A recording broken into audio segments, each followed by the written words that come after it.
मेरे साथ इस वक्त बीजेपी से शाहनवाज हुसैन जी हैं बातचीत करने के लिए। कोलकाता में पोस्टर लगा है जिसमें आरजेडी ने बधाई दी है रामनवमी की। एक तरीके से कहा जाए तो आरजेडी की एंट्री हुई है बंगाल में। क्या कहेंगे इस पर? पूरी परिवार के साथ तस्वीरें लेकर। हाँ हाँ सही, आरजेडी का मतलब ही परिवार है, तो उसमें दूसरे का फोटो कहाँ लगेगा। आरजेडी का नाम राष्ट्रीय जनता दल नहीं है, परिवार जनता दल है। यानी परिवार की सेवा, राष्ट्र की सेवा, यही है। अब बंगाल में भी जाकर यही पोस्टर लगा दिया है, क्योंकि अब बिहार में तो इस बार विधानसभा चुनाव में आरजेडी को 23 सीट आएगी।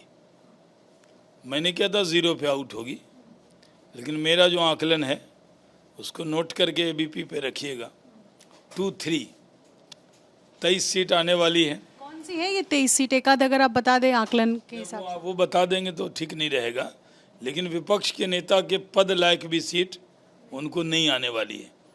राहुल गांधी की संगत का असर होने वाला है। राहुल गांधी कल बिहार आ रहे हैं और ये तीसरा संविधान को लेकर जो अलग अलग कार्यक्रम किए गए जिसमें राहुल गांधी शामिल हुए हैं अब तक बिहार में, ये तीसरा है बीते कुछ महीनों में।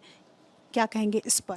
राहुल गांधी कांग्रेस के साथ आरजेडी पे दबाव बनाने के लिए आ रहे हैं, क्योंकि इस बार आरजेडी थोड़ा घास नहीं डाल रहा है और कांग्रेस के भी नेता बयान दे रहे हैं, तो उनके बीच में जो मतभेद है उसको दूर करने के लिए आ रहे हैं। पिछली बार 70 ली थी, 51 हार गए थे, 19 सीट जीती थी।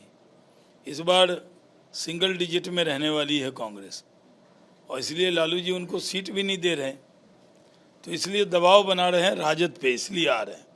मेरा एक सीधा सवाल है शाहनवाज जी, चूँकि 45 साल बीजेपी के पूरे हुए हैं और आज की तारीख में 70% राज्यों में बीजेपी की सरकार है। बिहार एक ऐसा हिंदी बेल्ट का राज्य है जहां बीजेपी अब तक सरकार अपने बूते पर नहीं बना पाई है। ऐसा कब, कौन सा विधानसभा चुनाव होगा 20-25 कभी, जब बीजेपी अपने बूते पर चुनाव जीते और बीजेपी का सीएम हो? बीजेपी तो लड़ती है, जो सीट हमें मिलती है वो अपने बूते पर लड़ते हैं और सहयोगी की सीट पर भी मदद करते हैं। तो यहाँ अपनी सरकार तो नीतीश जी भी तो अपने ही हैं। नीतीश हमारे हैं, लेकिन वो तो सबके हैं। नीतीश हमारे थे, हमारे हैं, हमारे ही रहेंगे। शुक्रिया बातचीत करने के लिए। सहयोगी शैलेश सिंह के साथ नितिश्री, एबीपी न्यूज़ पटना।